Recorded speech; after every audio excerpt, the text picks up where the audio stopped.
بريتو waxaan dib ugu laabanayaa galaaskaygii muddo 7 sano caafimaad ah laakiin ma ilaawi karo bilowgii dhibaatooyinka qarka ii saaray god inaan u galo isticmaalka daroogada 3 bilood ka hor xilli aroor ah boosteejada 4 jardiin gaar ahaan qaybta laga raro baabuurta Axmar Weyne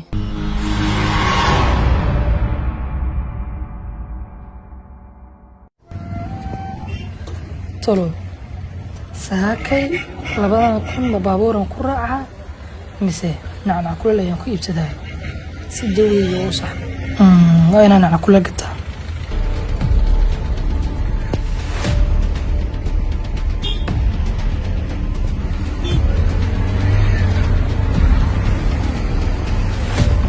joog daro waxyar wariya safana maxaa kugu dhacay boostejada soo dhaaftay waxa way macallin iska daa warkee kaala soo gal bajaajta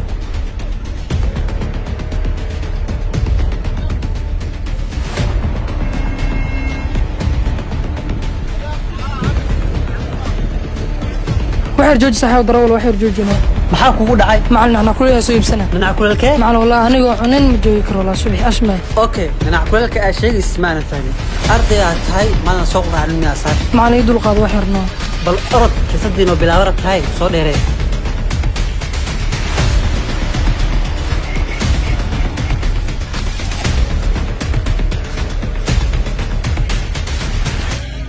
soo gal bal soo daaday keeda kale dhinac kuleelka ma tagsiis يا إله أبتان أسطر وكل عيار يا سكلا نفع يصفق الله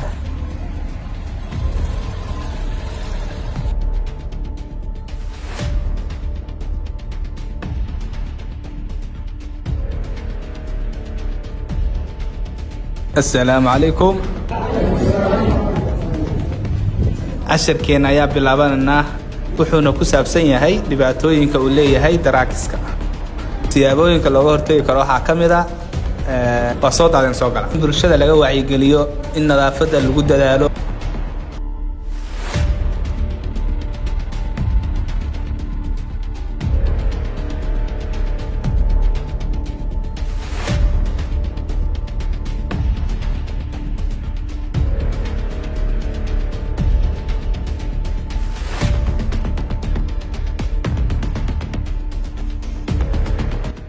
سوق المعلم حقيقة صعداتي معلم داوينا سوقناي حوغا وعاجسناي يصدوا إذا ما رفتاي بالفرصة لجن معلمك أوكل بعد ساس ما إليه يو برو نعقولك نوديبنا معلمك هو بحي ما اسكدفتين كلجا ما بني صناعة يا صاحب سوى حكاين هذا يا أرضي ناس كثيرية هاي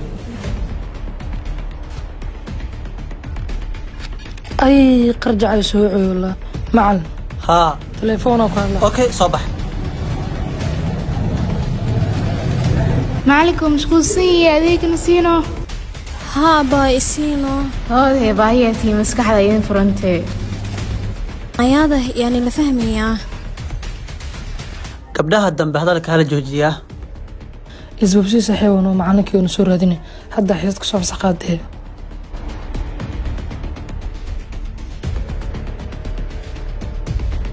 igara noqda waxay telefoon ku hadlaa ما دعي كرتو معقولنا ما أهل آوي كاب جلاسكي بايك أنا أستاذ مسار ده جلاس كم أستاذ وحامقا قرجع سليمان يصفانو هدلو بحي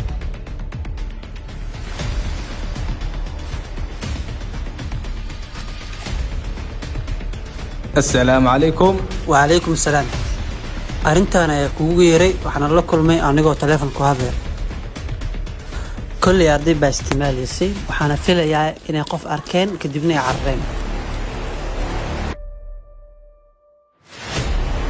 يا وحي ركادي تراجس آوي يا استعمالي اللي بدنا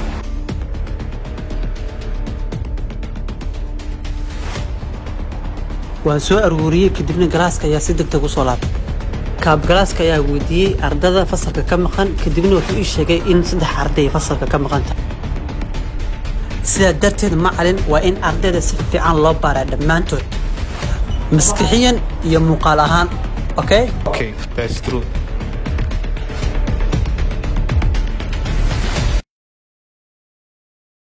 Cirbadahan magacyadoodu waa Bathogen iyo Tramadol.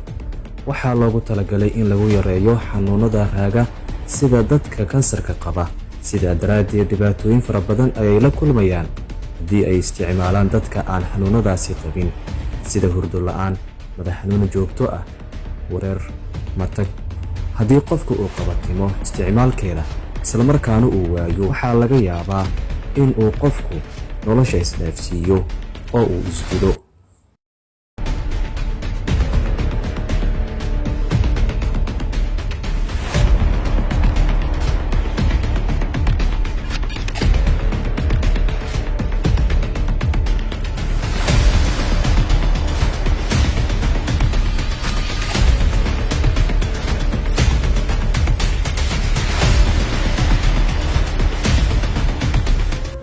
laakiin way koobneed xilliyada aan joogin galaaska. Sidaa darteed baaritaanada nagama aysan hor istaagin isticmaalka daroogada ee siyaabo kala duwan ayaan u heli jirnay.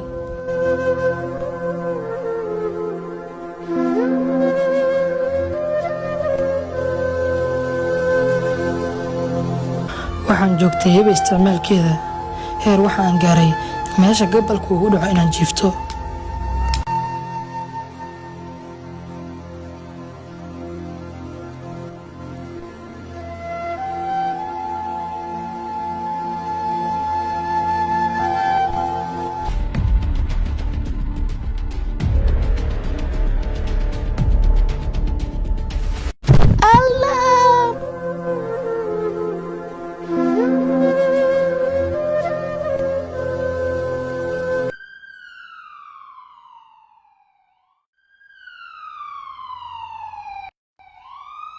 iyadoo maalmahan magaalada Muqdisho ay ku soo badanayaan dhalinyarada sida weyn u isticmaasha maandooriyaha ama daraagiska, ayaa wiil dhalinyaro ah wuxuu iska soo tuuray dhismihii uu wax ku baranayay kadib markii uu waayay daroogadii uu qabatimay isticmaalkeeda, waxaana loola cararay mid ka mid ah goobaha caafimaad si loola tacaalo xaaladiisa caafimaad.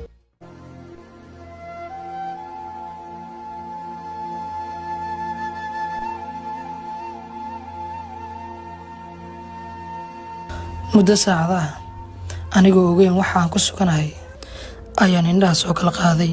waxaan dareemay xanuun dhanka madaxa ah. dhakhtarka ayaan ii sheegay wax walba. adiga hadda khatartii waad ka badbaaday, marka daroogadiina jirkaaga waa ka saarnay. marka muddo kadib ka bixaysa isbitaalka, hadda wax yar naso oo nasiino fiican qaado, wax yar naso oo iska jiifo oo nasiino fiican oo kugu filan qaado.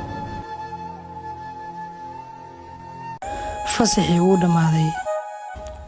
galaaskayga ayaan dib ugu laabanayaa si aan qaladaadkayga u soco.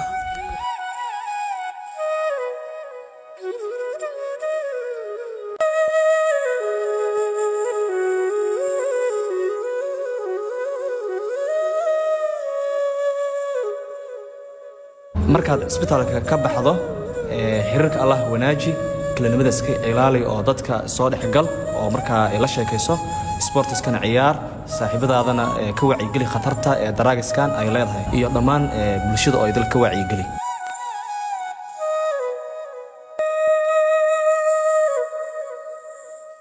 nanac kuleel ayaa soo iibsanaya macallin. nanac kuleel ayaa soo iibsanaya macallin.